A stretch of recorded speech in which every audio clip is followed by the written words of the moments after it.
This video and its content are the intellectual property of the Punjab Education Foundation. It is intended only for educational and professional training use. Any unauthorized copying, editing, or redistribution of this material is strictly prohibited.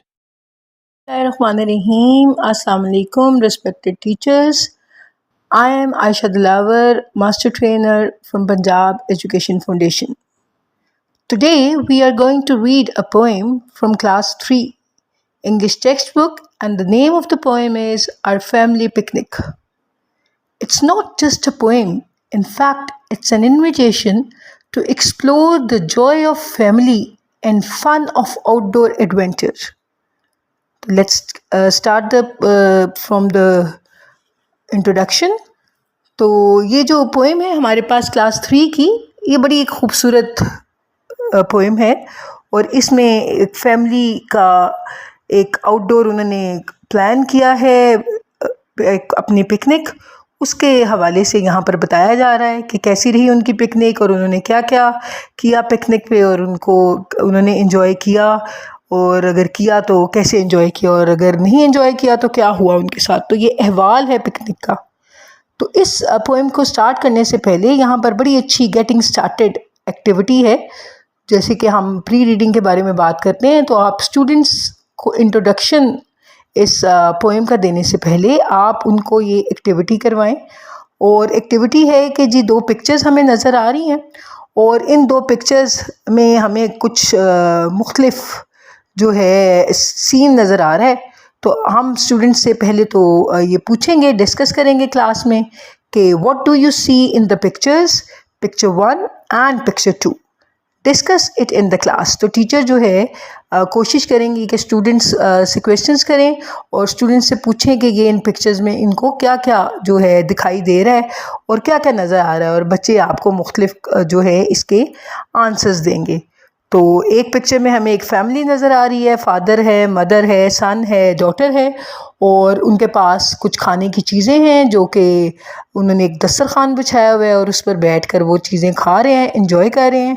तो ऐसा लग रहा है कि वो घर से बाहर हैं। आप स्टूडेंट से पूछ सकते हैं कि भाई ये कहाँ की आपको तस्वीर लग रही है, कि वो घर के अंदर हैं या घर के बाहर हैं, क्या जगह लग रही है।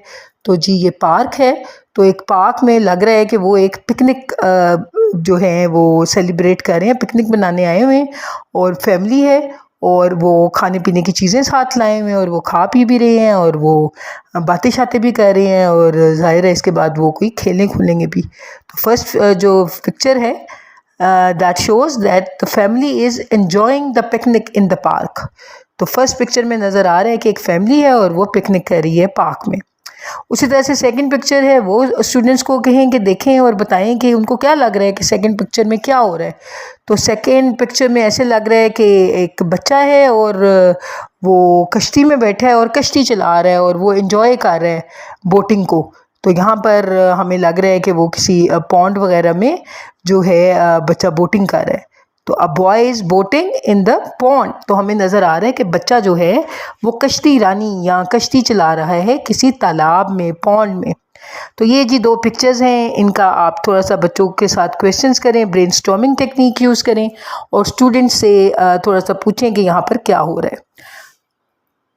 देन हमें नज़र आ रहा है कि यहाँ पर बड़ी अच्छी एक कन्वर्सेशन नज़र आ रही है टीचर्स और स्टूडेंट्स के दरमियान में।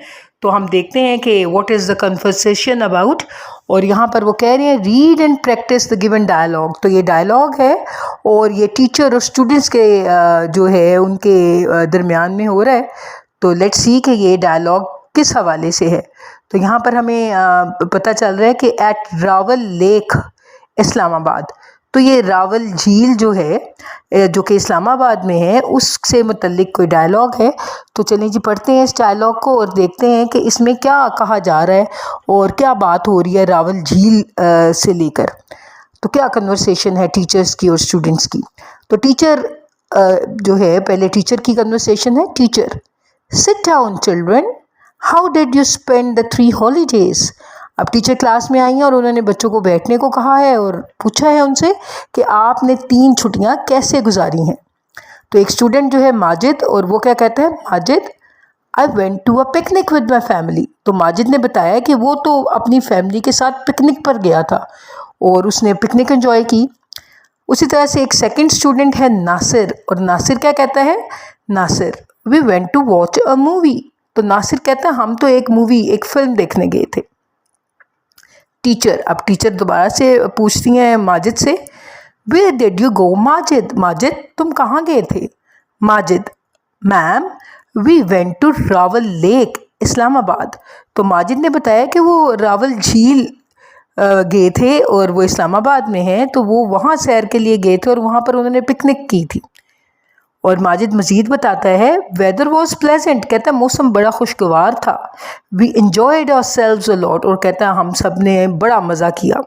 तो वो कह रहे मैं अपनी फैमिली के साथ गया था और हमने वहाँ बहुत मज़ा किया। Teacher, what did you get like there the most. तो वो कहती हैं कि वहाँ पर तुम्हें क्या पसंद आया, what did you like there the most.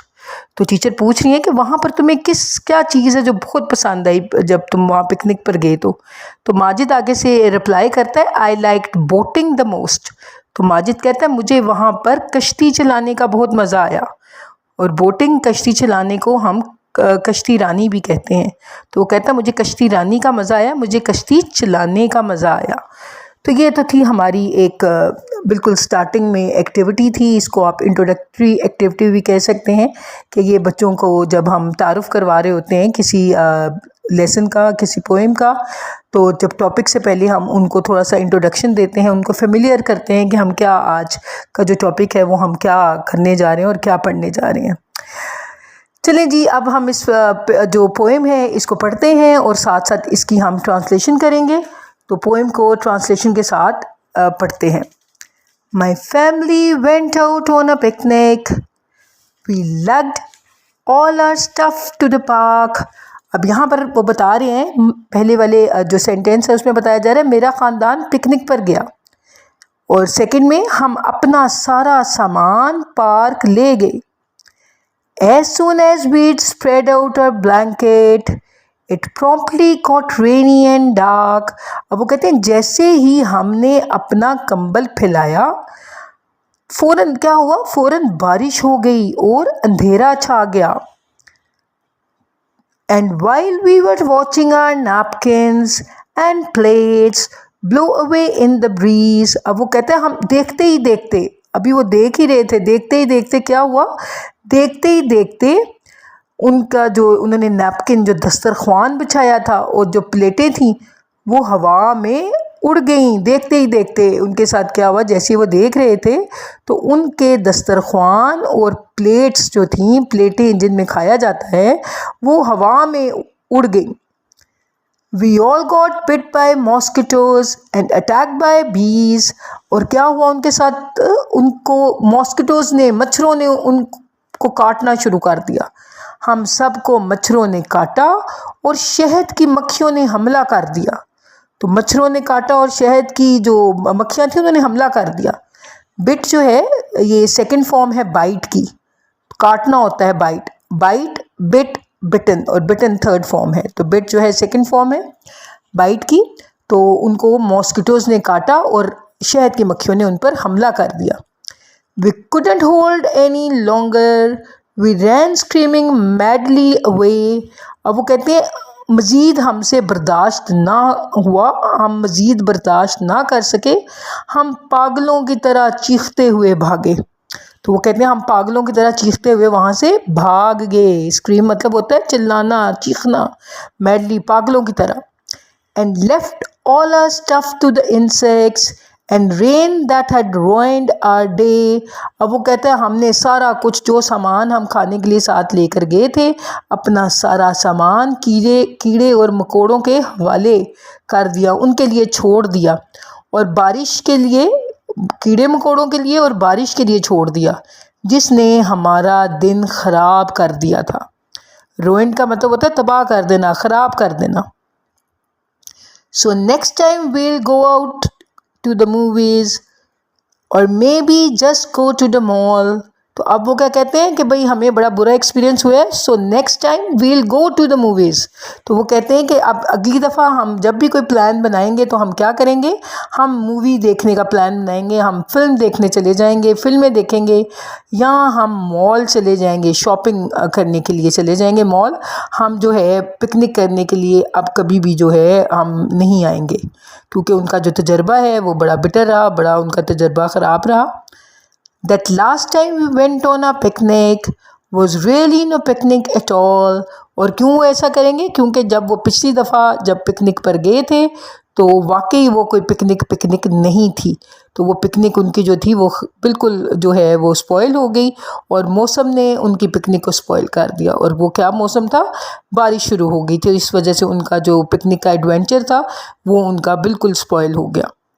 तो ये जो पोएम है ये बिल्कुल जी बिल्कुल ये जो है फ़न आउटडोर्स को ये बता रही है कि कैसे आप फैमिली के साथ जाकर कहीं बाहर मज़ा कर सकते हैं, और इसमें जो आपका रिश्ते हैं वो मज़बूत होते हैं। आप फैमिली जाते हैं और आप अपनी फूड शेयर करते हैं आपस में, और आप एक दूसरे के साथ बातें करते हैं, खेलते हैं, हंसते हैं। तो ये तमाम चीज़ें जो हैं ये मेमोरीज़ बनाती हैं, ये यादें बनाती हैं, और इस तरह से जो है आप की मेमोरीज़ बन जाती हैं। तो ये एक पोएम थी जिसको हमने पढ़ा।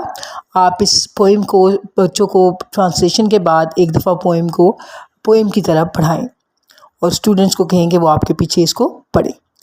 अच्छा जी, अब हम चलते हैं अपने लैंग्वेज फ़ोकस की तरफ, और लैंग्वेज फ़ोकस में सबसे पहले हम डिफ़िकल्ट वर्ड्स देख लेते हैं विद मीनिंग्स। तो जो डिफ़िकल्ट वर्ड्स हमें लगे, जो हमें नए वर्ड्स लगे स्टूडेंट्स के लिए, तो उनमें से हम इनको वर्ड्स मीनिंग करवा देते हैं, और कोशिश करें कि वर्ड के जो मीनिंग हैं वो आप इंग्लिश में भी करवाएं और उर्दू में भी करवाएं, ताकि बच्चों की वोकैबलरी बिल्डअप हो और उनकी जो ज़ख़ीरे अल्फाज हैं वो ज़्यादा हो सकें। तो यहाँ पर हमने एक वर्ड देखा, लग्ड। तो लग्ड का मतलब होता है किसी भारी चीज़ को घसीटना,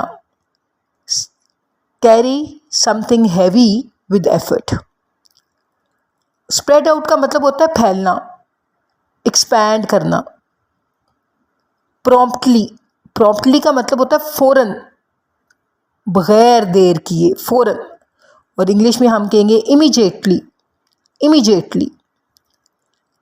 फिर हमने देखा ब्रीज़। तो ब्रीज़ होती है हल्की हवा, अ लाइट एंड जेंटल विंड। फिर हमने देखा अटैक्ड। तो अटैक्ड जो होता है हमला करना, टू हार्म सडनली, हमला करना। फिर हमने देखा स्क्रीमिंग। तो स्क्रीमिंग का मतलब होता है चीखना, चिल्लाना। जब हम ऊंचा ऊंचा चीखते चिल्लाते हैं तो वो स्क्रीमिंग होता है, टू शाउट लाउडली।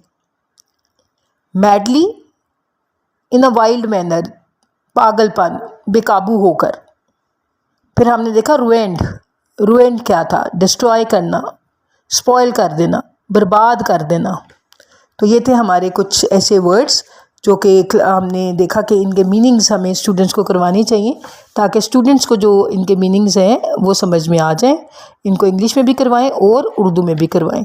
अब हम चलते हैं रीडिंग कॉम्प्रीहेंशन वाली साइड पे। और रीडिंग कॉम्प्रीहेंशन का मतलब है कि जो स्टूडेंट से पढ़ा है, जितना स्टूडेंट को आज जो हमने पोएम करवाई है वो स्टूडेंट्स को किस हद तक स्टूडेंट्स को समझ आई है। तो उनकी जज करने के लिए, उनकी अंडरस्टैंडिंग को क्वेश्चन आंसर्स होते हैं हर एक्सरसाइज में। जब आपका एक लेसन एंड हो जाता है तो at the end of the lesson और पोएम वहाँ पर आपकी कॉम्प्रीहेंशन एक्सरसाइज होती है जिसमें क्वेश्चन आंसर्स होते हैं।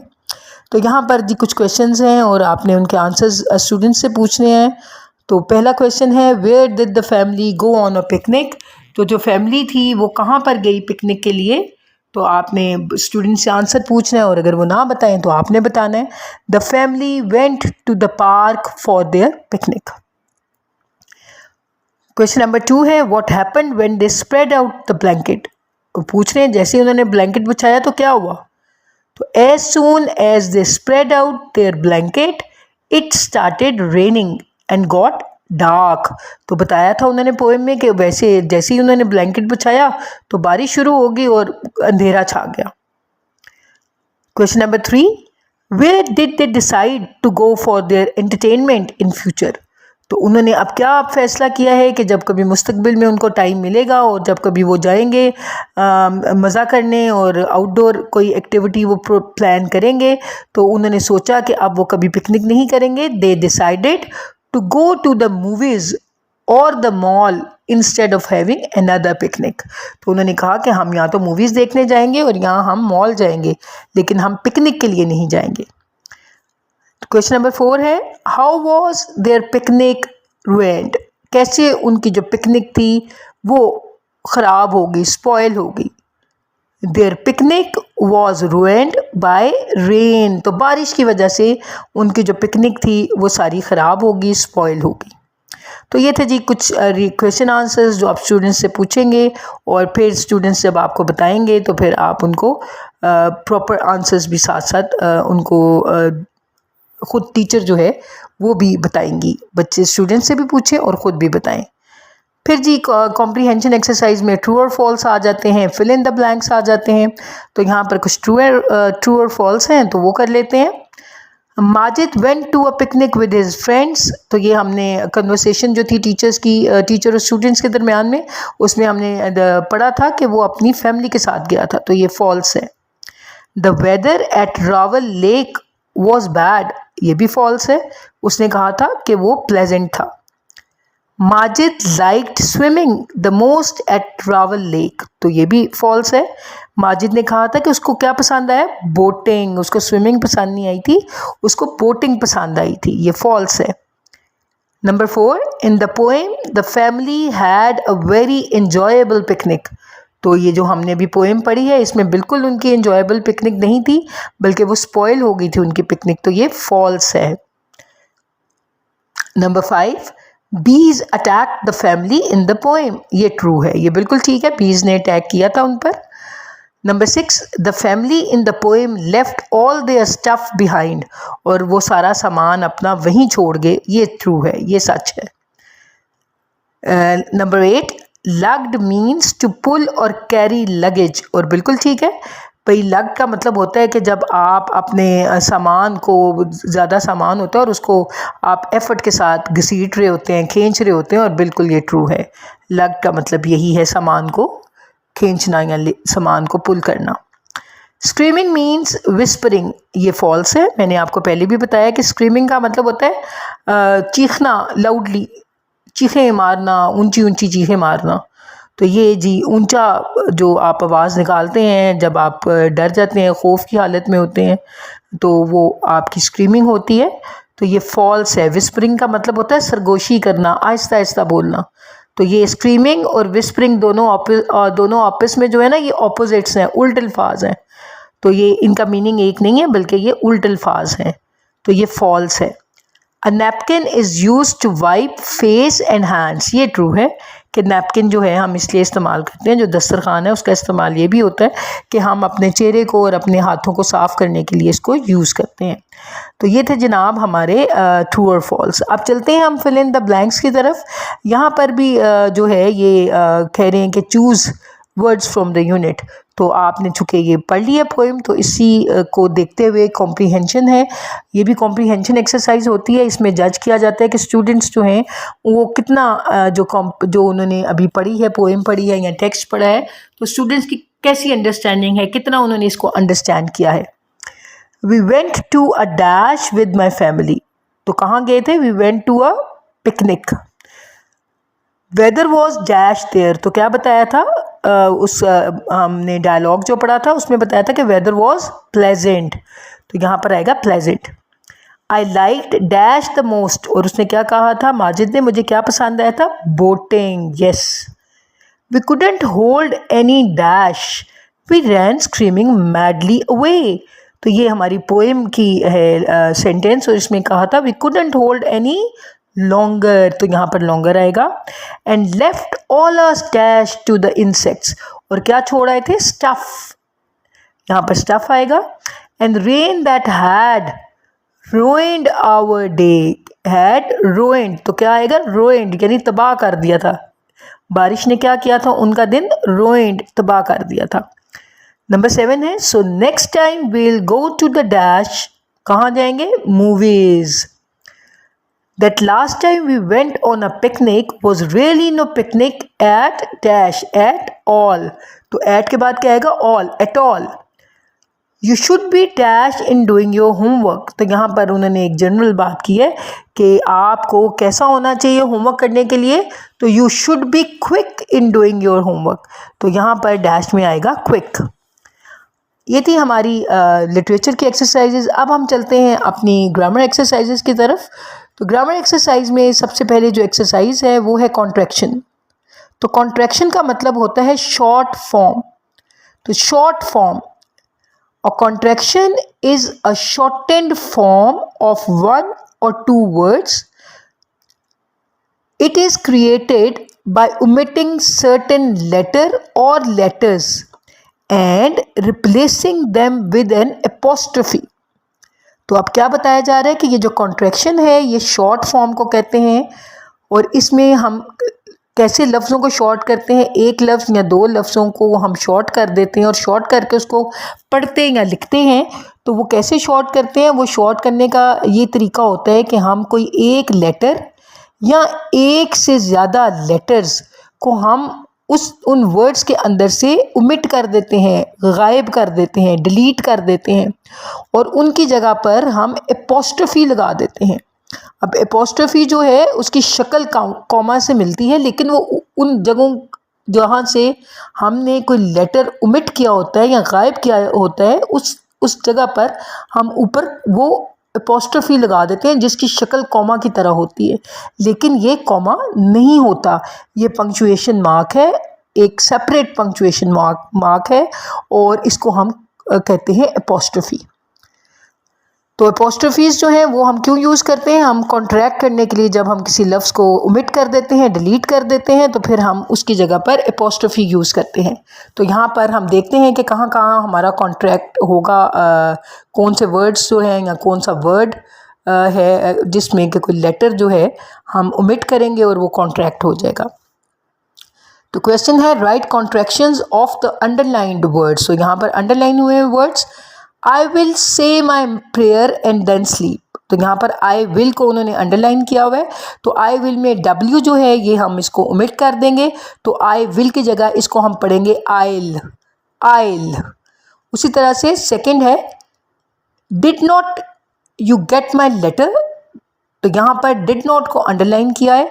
तो यहाँ पर हम O जो है नॉट का उसको ओमिट कर देंगे, और यहाँ पर वो बोला जाएगा didn't, और ओ की जगह पर हम एपोस्ट्रोफी लगा देंगे. Didn't you get my letter. उसी तरह से नंबर 3 है I have given him a pencil. तो यहाँ पर आई हैव को अंडरलाइन किया है. तो यहाँ पर एच और ए ये दो लेटर्स हैं हैव के, एच और ए इन दोनों को हम ओमिट कर देंगे. तो ये बन जाएगा आईव, और आई लिखेंगे, एपोस्ट्रोफी लिखेंगे, और वी और ई लिखेंगे. तो ये होगा I've given him a pencil. उसी तरह से यू आर वेरी रूड. तो यू आर को अंडरलाइन किया है. तो यू आर में हम जो आर का ए है इसको ओमिट कर देंगे और ये बन जाएगा यूर. तो इसको कैसे पढ़ेंगे? You are very rude, you are very rude. तो ये बन गया यूर. उसी तरह से हु इज़ शाउटिंग. तो हु इज़ को अंडरलाइन किया है. तो हु इज़ में जो हु के बाद इज़ आ रहा है उसका आई जो है वो आई को हम ओमिट कर देंगे और वो बन जाएगा हुज शाउटिंग. कौन शोर मचा रहा है? तो ये हो गए हमारे कॉन्ट्रैक्शंस. तो हमने आई विल को आइल कर दिया, डिड नॉट को डिडंट कर दिया, आई हैव को आइव कर दिया, यू आर को यूर कर दिया, हु इज़ को हमने हुज कर दिया. तो ये थे हमारे कॉन्ट्रैक्शंस. अब हम चलते हैं एंटोनिम्स और सिनोनिम्स की तरफ. तो ये वोकैबुलरी बिल्डिंग में बड़ा अहम किरदार अदा करते हैं. एंटोनिम्स कहते हैं ऑपोजिट्स को, उल्ट अल्फाज, दिन रात. तो ये होते हैं उल्ट अल्फाज एंटोनिम्स. तो जैसे बिग है उसका स्मॉल, टॉल का शॉर्ट, हाई का लो. तो ये हमारे एंटोनिम्स हैं जिनको हम ऑपोजिट्स भी कहते हैं दूसरे लफ्ज़ों में. तो जब आप ऑपोजिट्स करते हैं तो आपकी वोकैबुलरी बिल्डअप होती है. आपके जो स्टूडेंट्स होते हैं उनको वोकैबुलरी उनकी बढ़ाने में ये मदद देते हैं. उसी तरह से सिनोनिम्स हैं.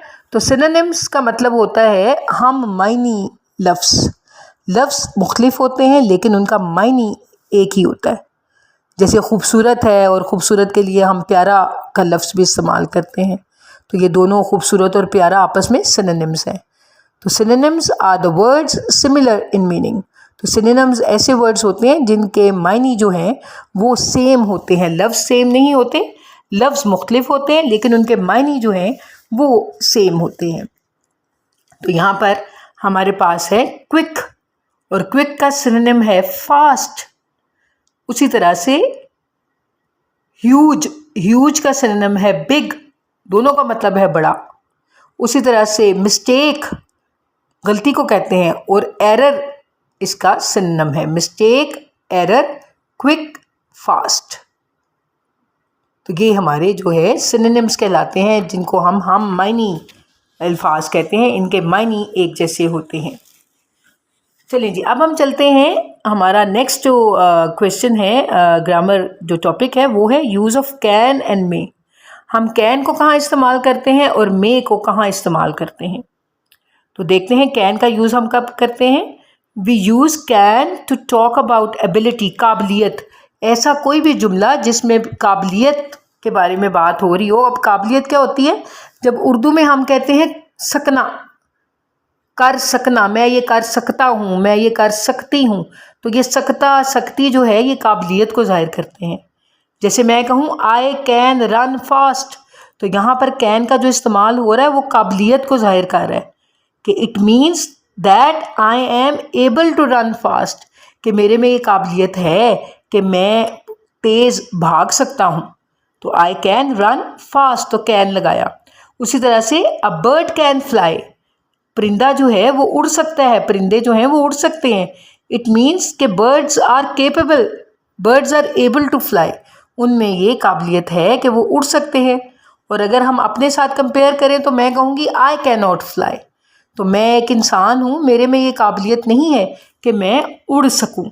तो कैन जो है हम तब लगाते हैं जब हम एबिलिटी शो कर रहे होते हैं, कोई काबिलियत का इजहार कर रहे होते हैं कि हमारे अंदर ये काबिलियत है। अब कैन का एक और इस्तेमाल है, दूसरा इस्तेमाल क्या है कि कैन को हम इस्तेमाल करते हैं परमिशन लेने के लिए, इजाज़त लेने के लिए। और किससे इजाज़त लेने के लिए, अपने किसी फ्रेंड से, अपने किसी दोस्त से, किसी ऐसे से जो हमारा हम उम्र हो। तो जब हम उससे कोई इजाज़त मांगेंगे तो हम उससे इजाज़त लेने के लिए हम कैन को यूज़ करेंगे। ये कैन जो है ये फ्रेंडली वे में यूज़ होता है, दोस्ताना माहौल में।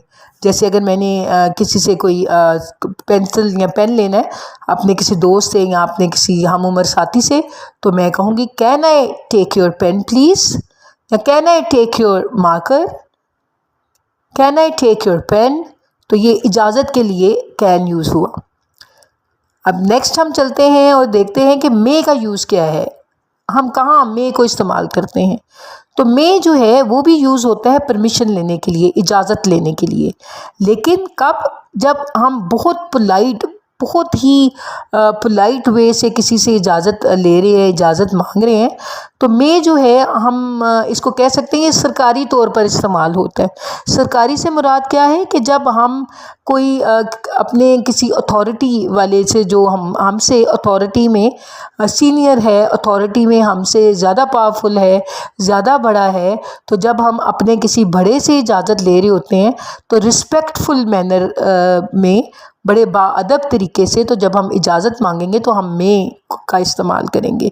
तो मे हम कब इस्तेमाल करेंगे, जब हम अपने से किसी बड़े से इजाज़त तलब करते हैं, इजाज़त मांगते हैं, तो तब हम मे को इस्तेमाल करते हैं। और जितना ये रिटन काम होता है, जब हम कोई रिटन में किसी से इजाज़त तलब कर रहे होते हैं अपने से सीनियर से, तो हम हमेशा इजाज़त के लिए, कोई परमिशन लेने के लिए मे को ही यूज़ करते हैं। जैसे यहाँ पर देखें एग्ज़ाम्पल है, जैसे मे I please have some water. हो सकता है आप किसी ऑफिस में या आप बड़े बाअदब तरीके से बात कर रहे हैं, तो वहाँ आप मे को यूज़ करेंगे कि क्या मुझे कुछ पानी मिल सकता है, या मे आई कम इन। और आप कोई किसी ऑफिस में या दफ्तर में जाने के लिए इजाज़त मांगते हैं कि क्या मैं अंदर आ सकता हूँ। तो ये जनाब मे का इस्तेमाल है एज के कब आप परमिशन के लिए यूज़ करते हैं। फिर मे जो है वो तब भी इस्तेमाल करते हैं जब आप की गैर यकीनी सूरत हाल पर आप बात कर रहे होते हैं। तो तब भी हम मे का इस्तेमाल करते हैं। जैसे हम यकीनी तौर पर नहीं कह सकते कि आज बारिश होगी, तो हम इस्तेमाल कर सकते हैं मे को, इट मे रेन टुडे, कि हो सकता है आज बारिश हो, कि ये यकीनन नहीं लेकिन हो सकता है, ऐसा हो सकता है कि आज बारिश हो, इट मे रेन टुडे। तो तब हम मे का इस्तेमाल करते हैं। तो यहाँ पर कुछ फिल इन द ब्लैंक्स हैं, तो मे या कैन हमने यूज़ करना है। तो हम देखते हैं कि यहाँ पर कैसे हम मे या कैन को यूज़ करेंगे। तो फर्स्ट है डैश यू स्विम। अब यहाँ पर एबिलिटी पूछी जा रही है कि क्या तुम स्विमिंग कर सकते हो, क्या तुम तैर सकते हो। तो यहाँ पर हम यूज़ करेंगे कैन यू स्विम, क्या तुम तैर सकते हो। तो यहाँ पर हम कैन का यूज़ करेंगे, कैन यूज़ होगा कैन यू स्विम। सेकंड पे हम देखते हैं, सेकंड पे हमारा है dash I eat the last piece of cake. तो यहाँ पर इजाज़त ली जा रही है कि क्या मैं ये आखिरी जो पीस है केक का ये मैं खा सकता हूँ। तो यहाँ पर आएगा may I eat the last piece of cake. उसी तरह से थर्ड है I dash finish my work on time. अब यहाँ पर भी काबिलियत का इजहार हो रहा है, तो यहाँ काबिलियत के इजहार के लिए हम यूज़ करेंगे कैन, आई कैन। तो यहाँ पर क्या कहा जा रहा है, यहाँ पर कहा जा रहा है I can finish my work on time. तो मैं अपना काम जो है टाइम पर ख़त्म कर सकता हूँ। नंबर 4 है dash sit in the front row. अब यहाँ पर इजाज़त मांगी जा रही है, तो यहाँ पर इजाज़त के लिए हम यूज़ करेंगे मे, क्योंकि हो सकता है किसी टीचर से या बड़े से इजाज़त मांगी जा रही है कि क्या मैं पहली रो में बैठ जाऊँ। तो हम यहाँ यूज़ करेंगे may I sit in the front row. उसी तरह से 5 है हमारा she dash cook a tasty meal. अब यहाँ पर हम क्या करेंगे, यहाँ पर हमने कैन या मे लगाना है, तो क्योंकि काबिलियत की बात हो रही है तो यहाँ पर क्या होगा, she can cook a tasty meal. तो यहाँ पर कैन आएगा। अब चलते हैं हम अपने लास्ट टॉपिक पे, और वो है प्रेपोजिशंस। अब प्रेपोजिशंस क्या होती हैं? प्रेपोजिशंस ऐसे वर्ड्स होते हैं जो कि हमें बताते हैं कि किसी चीज़ की पोजीशन क्या है, कोई चीज़ कहाँ पर है। जैसे फॉर एग्जांपल आप किसी को कहते हैं कि जी मेरा पेन ले आए, तो जो पेन ढूंढने के लिए जाएगा वो आपसे पूछेगा कि आपका पेन कहाँ पर है। तो ये जो कहाँ का जवाब आप देंगे ये तमाम प्रेपोजिशंस हैं।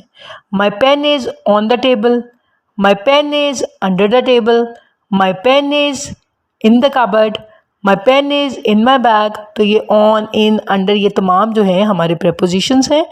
तो अगर हम इनको बड़े सिंपल वर्ड्स में बच्चों को बताएं, क्लास 3 के स्टूडेंट्स को, तो ये है जी they are like little helpers that show us the position of things. तो ये हेल्पर्स हैं, हेल्पर्स के तौर पे ये हमारी मदद करते हैं और ये हमें चीज़ों की पोजीशन बताते हैं कि चीज़ें कहाँ पर हैं।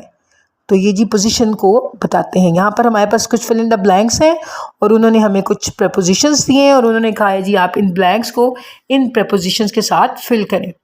तो चलिए जी हम साथ साथ प्रेपोजिशन के बारे में जानेंगे भी और साथ साथ बताएंगे कि यहाँ पर कौन सा प्रेपोजिशन आएगा। फर्स्ट वन है the thief broke dash the house. तो यहाँ पर दिए गए जो प्रेपोजिशंस हैं उनमें से प्रेपोजिशन आएगा इनटू। जब कोई बाहर से अंदर आता है तो उसके लिए हम इनका प्रेपोजिशन यूज़ नहीं करते बल्कि इनटू का यूज़ करते हैं। तो बाहर से अंदर आना को लिए, बाहर से अंदर दाखिल होने के लिए हम इनटू यूज़ करेंगे। The thief broke into the house. Next है can you jump dash the rope. अब can you jump over the rope आएगा। अब ओवर क्यों आएगा? ऑन का मतलब होता है जब दो चीज़ें आपस में एक दूसरे को टच कर रही हूँ। जैसे हम कहेंगे the book is on the table. अब जो बुक है और टेबल है ये दोनों आपस में टच कर रहे हैं। तो जब एक चीज़ किसी चीज़ के ऊपर मौजूद हो और वो टच कर रहे हों एक दूसरे को आपस में, तो तब ऑन यूज़ करेंगे। लेकिन अगर कोई चीज़ ऊपर है और वो टच नहीं कर रही, दोनों आपस में एक दूसरे को टच नहीं कर रहे, तो तब हम उस ऊपर के लिए ओवर का प्रपोजिशन यूज़ करेंगे। नंबर 3 है I saw him dash a long distance. अब यहाँ पर हमारा दिया गया प्रपोजिशन है वो हम यूज़ करेंगे from. I saw him from a long distance. और फ्रॉम उर्दू में इसको हम कहते हैं से। ये से को जाहिर करता है शोइंग वेयर समथिंग स्टार्टेड और केम फ्रॉम। और ये हमें ये बताता है कि कोई चीज़ कहाँ से शुरू हुई या कहाँ से आई। तो जैसे मैं कहूँ कि this gift is from my mother, कि ये जो तोहफ़ा है ये मेरी मदर, मेरी माँ की तरफ से है, तो ये फ्रॉम हम तब यूज़ करते हैं। और यहाँ पर भी इसका मतलब ये है कि मैंने उसको बड़ी दूर से देखा, तो से के लिए हम यूज़ करेंगे फ्रॉम। नंबर 4 है how will you come dash the deep water. तो यहाँ पर हम लिखेंगे how will you come out of the deep water. यहाँ आउट ऑफ क्यों यूज़ किया? आउट ऑफ इसलिए यूज़ किया कि जब कोई अंदर से बाहर जाएगा तो तब हम खाली आउट नहीं यूज़ करेंगे बल्कि आउट ऑफ यूज़ करेंगे। जब मूवमेंट होगी, तो जब मूवमेंट होगी, कोई बाहर से जो है जो अंदर से कोई बाहर आ रहा होगा, तो तब हम खाली आउट नहीं लगाएंगे बल्कि आउट ऑफ लगाएंगे। तो ये मूवमेंट को शो करता है।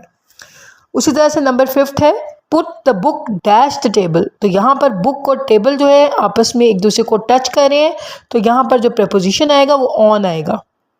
Number 6 the cat is dash the chair. अब जो कैट है, यहाँ पर हमने प्रपोजिशंस देखे तो उन प्रपोजिशंस के हवाले से हमें अंडर जो है वो मुनासिब लगा। अब अंडर का क्या मतलब है? नीचे। The cat is under the chair, तो कहाँ पर है बिल्ली? बिल्ली चेयर के नीचे है। नंबर 7 आ गया ही लिव्स डैश लंदन। अब यहाँ पर हमें जो प्रपोजिशन हम यूज़ करेंगे वो होगा इन। He lives in London.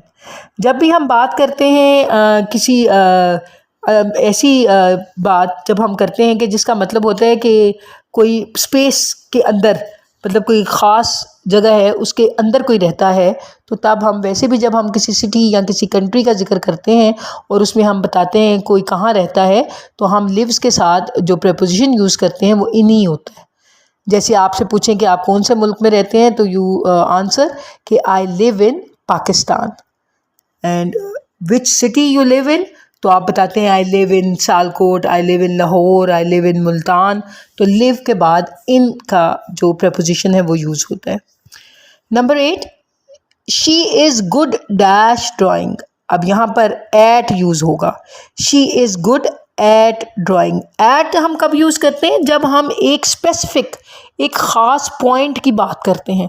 तो यहाँ पर एक ख़ास जो है कह लें एक ख़ास हुनर की बात हो रही है। अब इन नहीं आएगा, यहाँ पर